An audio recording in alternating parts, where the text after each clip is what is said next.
I need to start. Welcome, everybody. My name is Dennis Hayes. I'm the moderator for this evening. I'm a 45-year resident of Fairfax County and a longtime member of the Citizens Association. And I want to express my gratitude to all of you for coming out on a Sunday afternoon to address an important issue.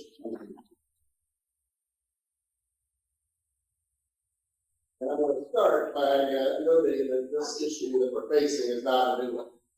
Over 200 years ago, Thomas Jefferson observed, if you want to make money at a casino, you have to own one. Isn't it? True now. And although most of my career was with the State Department, I've also spent some time working in the Army's Psychological Operations Command. And what they would tell you is that whenever you want to influence a decision, there are two factors. There's a story, and there's a storyteller. Now, the advocates for a casino are telling us one story. They're telling us that we should focus on the bright, shiny object they wave in front of us and ignore the rock that is behind it. And today, we're going to hear from several speakers who will tell you a different story. A story based on hard fact and personal experience. A couple admin points. First off, as you know, we will be recording this, so be careful what you say. No, what's out there is there forever. If you would like to ask a question, we have some index cards, at which if you didn't pick them up before, raise your hand and we'll pass them around. And at the end of our speakers portion, we'll go through as many questions as we can get to. I'm an on-time kind of guy, so we're going to be wrapping up promptly at 4:30, which should allow everybody to get back still in the first quarter of the event. Now, as to the program that we're going to have today, we are very honored to have Senator Jennifer Boysko serve as our keynote speaker. And we also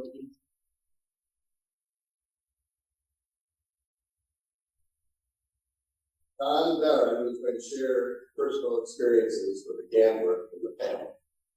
We also have a very brief video from two nationally known experts on how casinos affect the economies and the communities, as well as the crime statistics that have been developed from the MGM Casino at National Harbor. But first, I'd like to recognize our esteemed elected officials in attendance today. Starting with Vienna, proud and historic town of Vienna, we have our mayor, Linda Coleman. Linda.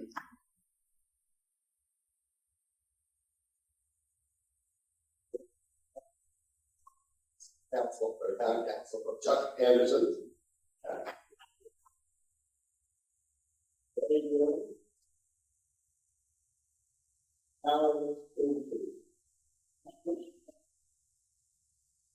We're also fortunate to have some of our supervisors here today. My personal supervisor, Walter Alcorn.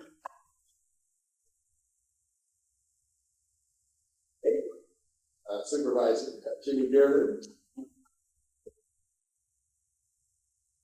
Chairman of the paid staff, Clayton Benton, chief of staff. Clayton is a guy that the chairman gets all the difficult problems solved and everything. So anybody that has any problems about a casino or anything else, just check with Clayton and he'll take good care of it. Right? Thank you, Clayton. We also have former Congresswoman Barbara Comstock is with us.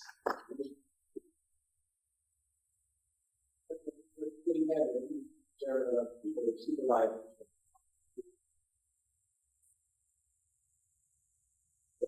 Blessed to have a number of our state senators and delegates in attendance, and I'm going to give them an opportunity to say a few words about this issue before we return to the program. We're going to hear from Senator Boysko in a little bit, but Senator Said, please.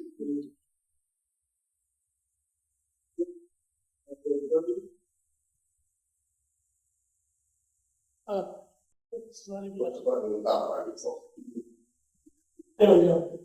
Thank you everyone for being here. I am Senator Said. I've been in the job for about 10.5 months compared to other folks that may be here for a lot longer. But I do represent Senate District 37, that includes Tyson, Oakland, Indiana, City of Falls Church, and City of Fairfax. And, the idea of a casino in our community, it will, start as a referendum, and that's what it was, continue to go through. But we do need to hear from communities, not, throughout Fairfax County, and to ensure that every voice is heard. These town halls, this is where it's more impactful for not only for me to be here, for some of my colleagues to be here, is to hear from people that are in the community, what it means when it comes to housing, when it comes to being that value that Fairfax County has been about families, for as far as I can remember, and we want to keep that tradition going, along with when it comes to small businesses, how they thrive in our community versus how they thrive in communities where there is a casino. So I'm here not only to listen, but anything else that you want to talk to me about. So thank you again for being here on a Sunday afternoon while the commanders are getting ready to replace it. Not till 4:25. There you go. We have Irene Chin from the 8th District, please. Good afternoon, everyone. I'm Irene Shin. I represent the 8th District of the Virginia House of Delegates, which is Herndon, Chantilly, and the Fair Oaks neighborhood. I am glad to be back here with you all today. How many of y'all were here last time we were doing this? Okay, great. Lots of new faces, but also familiar faces. I think the best part about the work that we do together here is that we are listening to the community. The whole point of democracy is that we are electing a government to build public policy that serves our community. That's the whole point. And so, as someone who has worked in civic engagement and civic education for my professional career, I really appreciate that you all are here today to make your voices heard, because there are lots of ways to engage your representatives, and we're here to listen to you.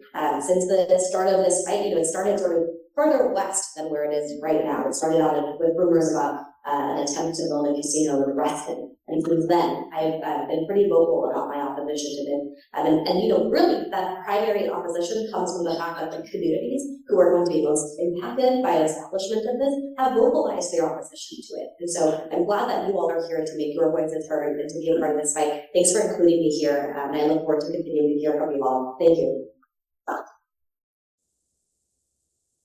Good afternoon, everybody. Thank you so much for including me here today. Wow, this is incredible turnout, so it's really great to see so much engagement in our community. I represent the 12th district, which includes the town of Vienna, where my council members are all here. And it also includes Maryfield, Mosaic, Dunloring, and of course Tyson. So this projected casino would be in my district as well. My background, I actually come from the advocacy background, so I know how important it is for our government officials to hear your voices. So what you're doing today is exactly what you need to be doing. I'm excited to be here along with my colleagues and my supervisors and council members to hear your voices and learn from you. So thank you again for being here and for letting us know where you stand on this casino. Thank you. Good afternoon, everyone. It is a pleasure to be here. I am Delegate Karen Hughes Gamara. I represent Reston, parts of Oakton, and parts of Herndon. And this is the second time I've been able to be in a setting like this with people making it clear that they are opposed a casino in Fairfax County.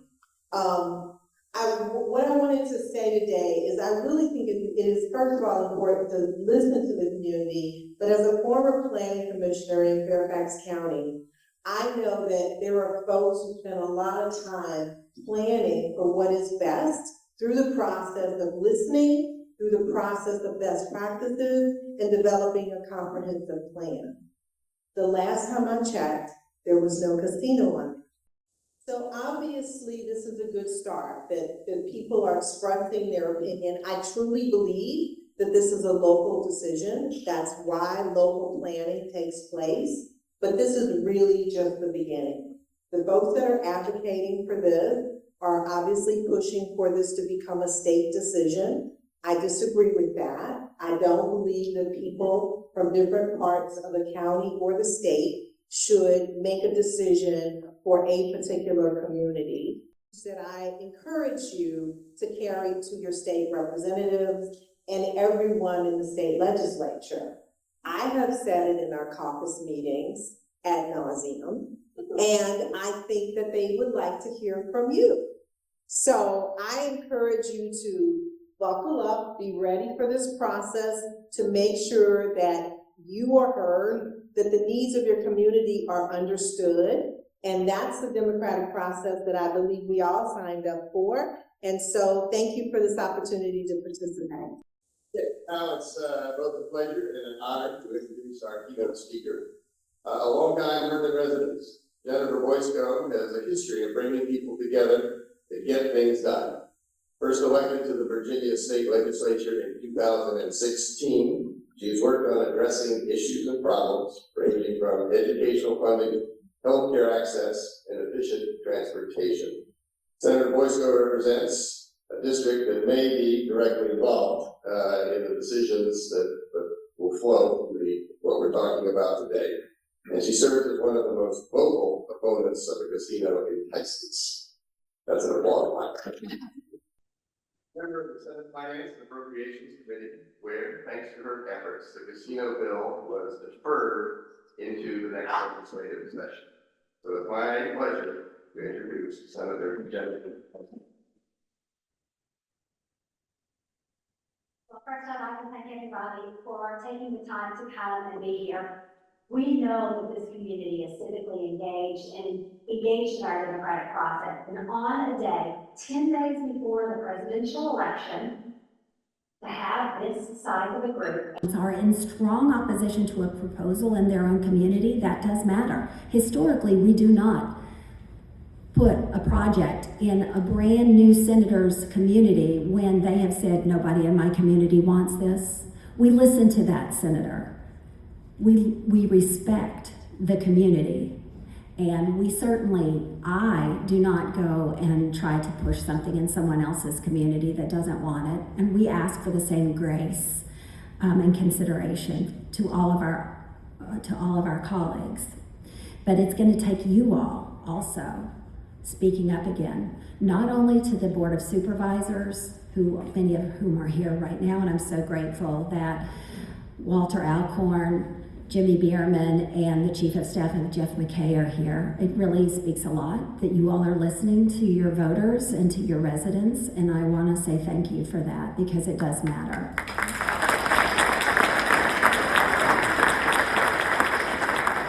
I would like to point out that not only do the senators and the delegates who represent this area, we haven't asked for it, but the Board of Supervisors has not asked for it.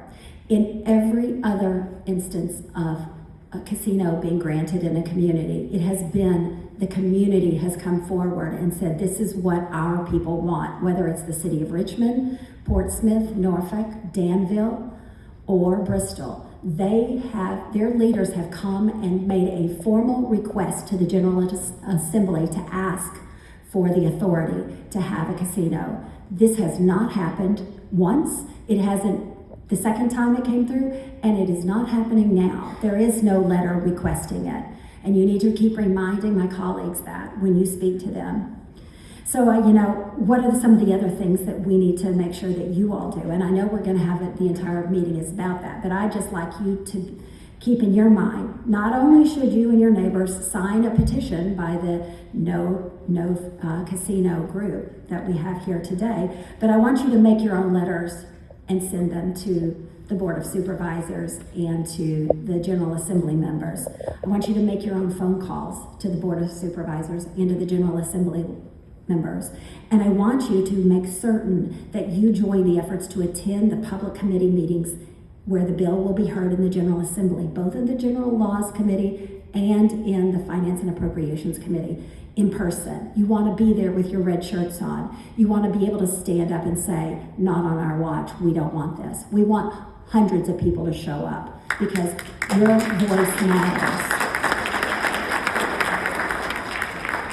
And when you're having the conversations with the elected officials, I want you to make sure that you have the facts at hand. I want you to be able to talk about the strength of our economy and what the Silver Line region contributes to the rest of the Commonwealth's economic prosperity.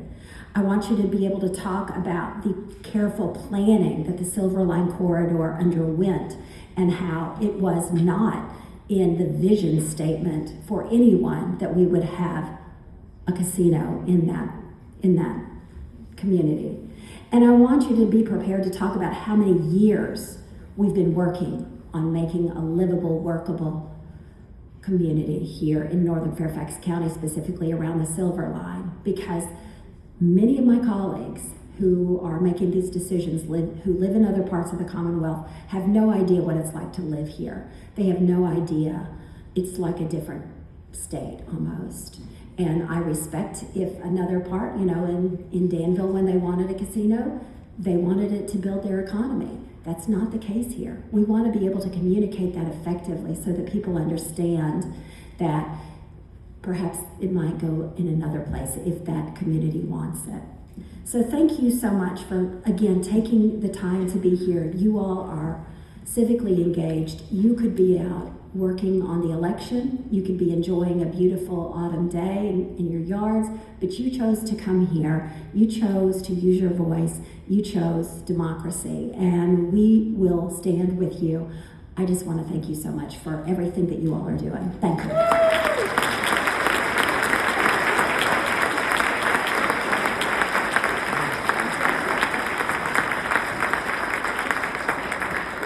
Senator Boysko, for your advocacy on behalf of all of us here. Now, I'm pleased to see that, at least in one instance, the airlines are on time, because it appears that our missing delegate, Rip Sullivan, is with us. I'd like to invite him to come. Don't get off that easy. Microphone right up here. If you care to say a few words, but I'm sure you'll have a few words to say. Thank you, Dennis. Mm-hmm. This is working.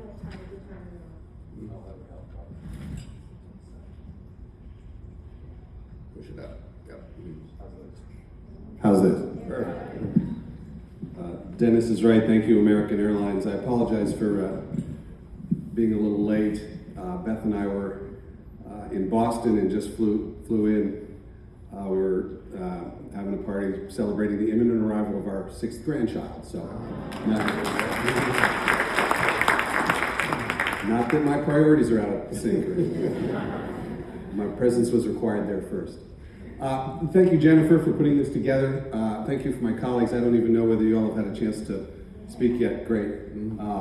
And for all the other electeds that are here, we appreciate you being here. Most importantly, as Jennifer said, thank all of you for being here. I gotta say, I've lived in McLean for 50 years, and I'm trying really hard to remember an issue that has galvanized McLean the way this one has. And Jennifer's exactly right. I'm not going to repeat her speech about the importance of your advocacy, your participation, and frankly, what it says and sort of still gives me some optimism about the state of our democracy. It really is wonderful to see you all here. I don't want to speak for anyone else. I think I know where everyone stands on this issue, but just to put to bed any doubt that might be out there, I will be voting against this bill. I've told Senator Marsden.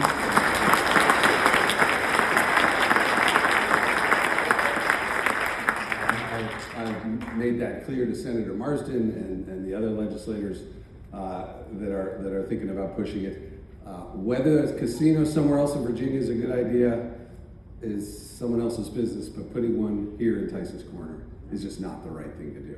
So thank you for being here. Are we going to have a Q&A session later? Or certainly we'll stick around. I'm sure those who can will stick around. Happy to talk to all of you. I see a lot of familiar faces. I also see a lot of new faces, which just underscores again how exciting it is to have McLean galvanized on an issue like this. So thanks for being here, and thanks for having me. And Jennifer, thank you for organizing it. Exactly.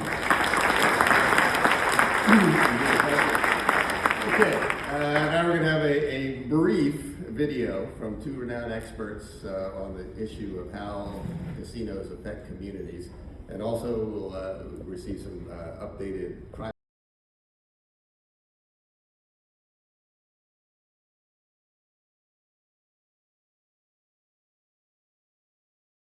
The big con. And what the big con is when you mix a known dangerous and addictive product with a fraudulent and manipulative financial scheme. Is predatory gambling is when powerful corporate gambling interests partner with state governments to use commercialized gambling, okay, to exploit and defraud citizens and their communities. When gambling is being run as a business, okay, and that's the operative word here. That's what makes it different than social gambling. But when it's being run as a business, it creates a predatory and adversarial relationship between the gambling operator and the gambler. It's a con. The longer you participate in it, it's a mathematical guarantee that you're going to end up losing all your money. It's being normalized. We're normalizing a known dangerous addictive product that causes serious financial harm for a whole new generation of young people. This is a government program that perpetuates poverty, and it causes financial ruin on people. Over the next 5 years, the American people are going to lose more than $1 trillion of personal wealth to government-sanctioned gambling. This is a business that inflicts life-changing addictions on people. The whole concept of responsible gambling is a sham. The business model for this industry is based on addiction. Between up to 60% of casino profits, brick and mortar casino revenues, come in from citizens who've been turned into addicts. You literally are creating thousands and thousands and thousands of more addicts in your region than there's people who work at these places. Like, we don't do that for any other business. Like, if this was any other business, state attorney generals would shut them down immediately. Consultants are paid to support the claims of the people who are paying them. First of all, they're completely minimizing, if not ignoring entirely, the social costs. We have a study out of Canada that says 3/4 of slot machine revenue is coming from people who can't control what they're doing. Looking at all of the costs that these addicts are bringing into society for broken families, for embezzlement, for bankruptcy, and money laundering. The costs outweigh the benefits by more than 3 times. You won't find that information in any of the gambling promotional reports. They want the people there to have a convenient place to lose money. It's not like a factory that's creating something and bringing money in from outside that expands the economy. They don't put any money into gambling impact research. They don't want people studying the things that we're talking about here today. None measure how casinos have impacted local economic development across the United States. Number 1, casinos do not boost retail sales. There was no evidence of that. Areas with casinos had similar retail sales growth as areas without. But this idea, hey, we're going to expand the economy, it's not in the data. Second, casinos hurt retail sales in a recession. Casinos aren't going to add anything in normal times, but during hard times, they make the hard times worse. Finally, on employment, the casino areas had lower average employment growth rate than non-casino areas over this time period. They certainly were hiring people, but just hiring people isn't expanding employment, because the people, when they're hiring people, they're doing it with money that's being pulled out of the economy that otherwise would hire even more people than the casinos are hiring. So it's actually hurting overall employment growth in an area. Right here in Virginia, the Federal Reserve Bank of Richmond says, we find that despite tax revenues being a major motivator for state legalization of casinos, there's little evidence that they boost state taxes. The No Fairfax Casino Coalition took a deep dive into the Prince George's County Police Department's crime statistics since MGM National Harbor opened its doors on December 8, 2016. We've removed all incidents reported from the Tanger Outlet Mall to get a better representation of the crime that this casino has brought to the area. Growth rates in reported offenses shows a 441% growth in offenses from 2016 to 2017, followed by a massive increase of 817% after the first full year of operation from 17 to 18, and a 197% increase from 2018 to 2019. Types of offenses reported also increased, with a whopping 200% growth rate from 2016 to 2017, followed by 96% from 17 to 18 and 19% from 18 to 19. So, as we look at the data for the first 3 years of operation by MGM's casino at National Harbor, what do we see?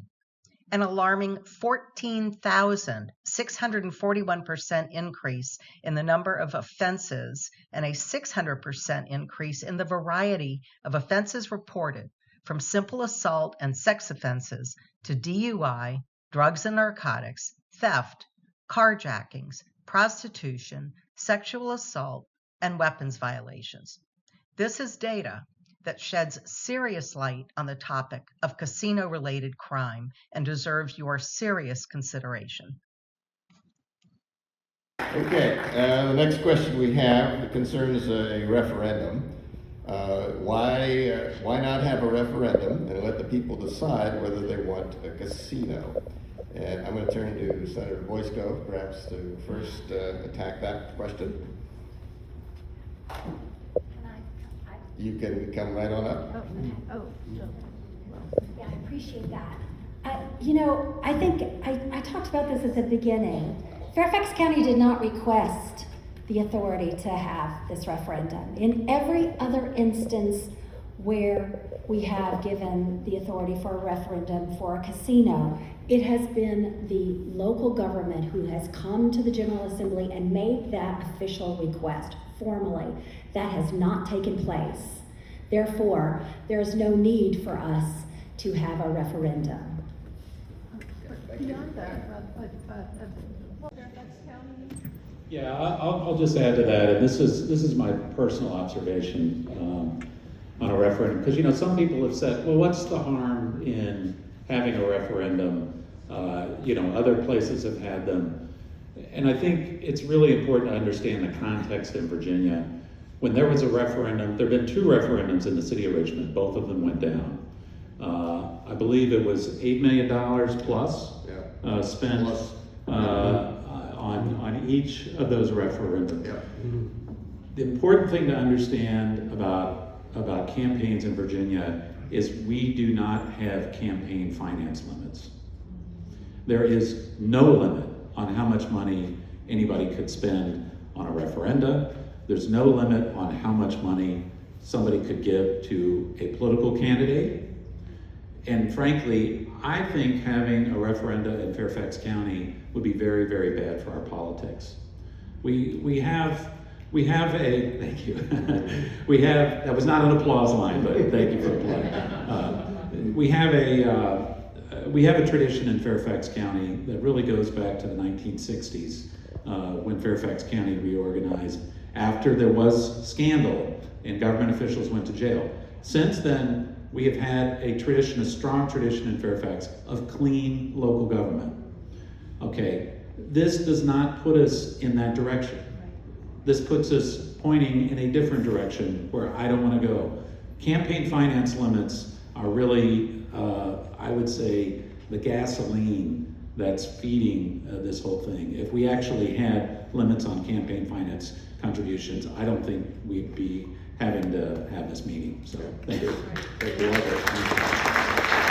Okay, next question is why oppose a casino when it will bring, reportedly, 5,000 jobs with a living wage to Tyson's? And I'm going to ask Mayor Colbert to take this one, and then maybe Senator Salim afterwards for the state. And I'm doing this because I know, I'm told you have 4 separate events in Vienna today, which seems like a lot, but there you are. And you'll need to scoot away to get to at least the 4th one. Right, thank you so much. We went down to Richmond, the council and I, we went to Richmond to oppose the casino. Before I went, I put on my Facebook page, I just threw up, hey, what does everybody think about a casino? Because I'm representing Vienna, and I don't, if they want the casino, I kind of thought they didn't. Every single person that commented said no casino, and they had a reason. And I went down to Richmond, I walked with Senator Marsden, and I told him every reason. I had them all in my head, and I told him every reason that I had heard why Vienna does not want a casino. So, I've heard everything from, it's not, jobs. I don't know that wasn't something that Vienna was as concerned about, but it's how is it going to affect Vienna and how's it going to affect Tyson. So crime came up, that was one of the big ones. Just how bad it is, and we've just heard from our speaker this evening how awful, how addicting it is, how harmful it can be for families, how it can hurt people that don't have the money to gamble, and really who does have the money to gamble. We heard that, we heard traffic, we heard it's close to schools, we heard it's just bad. It's bad for Vienna that we never asked for it. We think that there's other ways to raise money. all those things. So there was a list of reasons. I could go on and on. I know you all have yours, but there's no one I've spoken to truly in Vienna, and maybe they'll come to me now and tell me they do want it, but I have not spoken to one single person in Vienna who is for this casino. Thank you.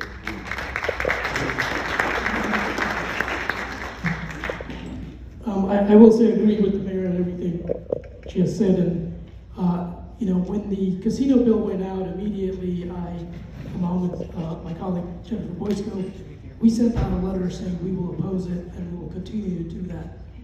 And for a lot of people in this room, most people don't live in my district, but I didn't run for office to say I'm going to go do these things where it's going to socially impact other people.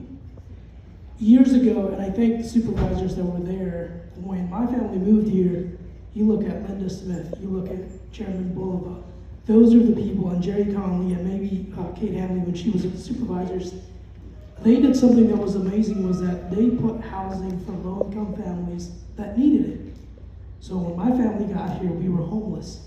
Imagine that. The policies that they have put in impacted my family and me as an individual. I was able to thrive in the Tysons, in the Pimmick community where people took us in.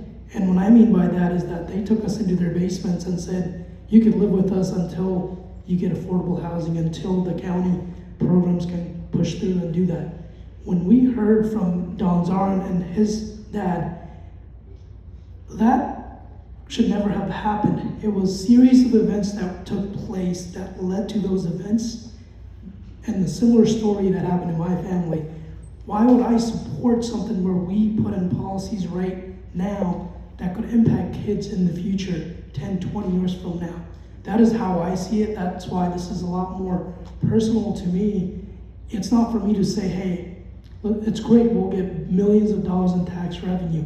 It's more about how do I give back to that community that gave everything they got and got me literally in front of you today.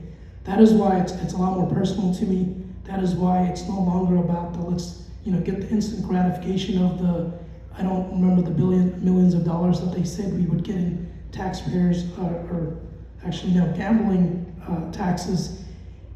I don't want that for 2-3 years. I want to make sure Tysons, Pimmick, this whole area continues to thrive. And the other thing is with the Tysons area is that you have KPMG, EY, Deloitte, all these big firms, and a lot of government contracting firms, including some where I have worked at. If one of them decides they want to leave because they don't want to expose their workers to a gambling, an addicting environment, the other ones will follow. So I take this in account.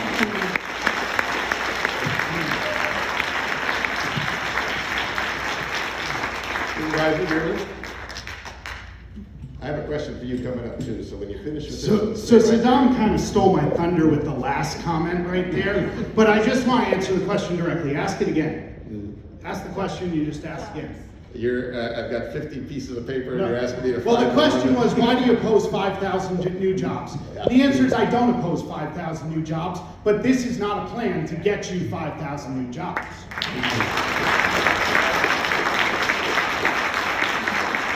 Now, let's be clear about what's actually going on in Tysons. What's gone on in Tysons since we put in place the Tysons plan. We have seen extraordinary job growth in Tysons. We have seen mixed-use development in Tysons. We have seen huge companies come and relocate in Tysons. Capital One's headquarters is now in Tysons. Does Capital One have lots of jobs? I think 53,000 is a lot of jobs. There are lots of opportunities for us to continue job growth in Tysons. And I'll continue to support that type of development that supports additional job growth in Tysons. But a casino is gonna hurt all of our plans. And Saddam is absolutely right. If some of those companies decide they don't actually want to be located in Tysons anymore, that's going to hurt us. Now, there was a press release the other day, and that's literally all it was. It was a press release. It came out on Tuesday. There was a claim of 5,000 jobs. There is no plan on paper. There is no plan submitted to the county. I've heard this number, 4 million square feet, but only 5% is a casino. So in other words, a 200,000 square foot casino, which is 30% bigger than MGM Grand, and 3.8 million square feet of God knows what. I heard there was a convention center. Well, the convention center in DC is 2.4 million square feet. Would I support a convention center in Tysons? You bet.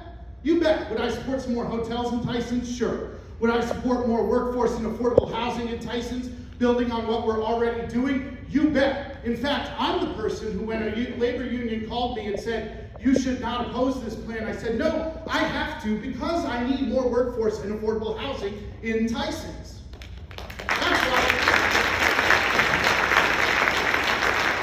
That's why it's in the press release. And by the way, again, it's a press release. It is not a plan.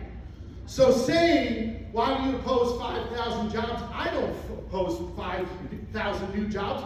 I don't oppose 5,000 union jobs. Let's build it with union labor. Let's have hotels with union labor. I'm all for that. Do not tell me that this casino is a good idea for working people, because it's not. It's not a good idea for working people.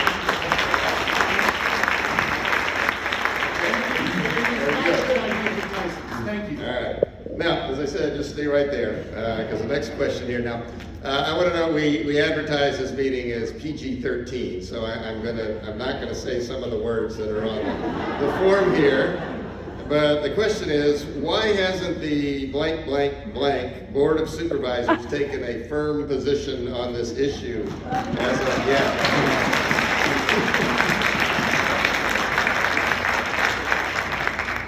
So I came prepared. I would like to note that the Board of Supervisors actually has taken an extremely firm position on this. This is from a letter from Jeff McKay that was sent last year that Jeff McKay has said quite clearly still holds. Now, I'm going to read parts of this letter to you. Very briefly, if you could. I can't do it briefly because it's a long letter, but I'm going to try. Talk fast then. Fairfax County has not historically opposed legislation that provides local governments with a new option or authority, even if we do not intend to exercise that new option or authority. Similarly, we do not seek or ask the General Assembly to provide a new authority unless we intend to seriously consider implementing such an authority. Unlike other jurisdictions that receive the authority to hold a referendum on a casino, Fairfax County did not seek such authority and has not been substantively involved in the development of the casino concept envisioned by stakeholders and the patron of the legislation. It likely comes as no surprise to you that the location and concept included in the legislation and reported in the media has generated significant community concern and opposition. Hello?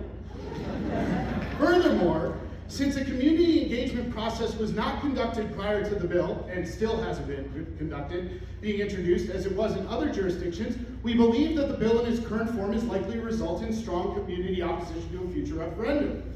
While we understand the Commonwealth's desire to collect additional state tax revenue from the residents of Northern Virginia,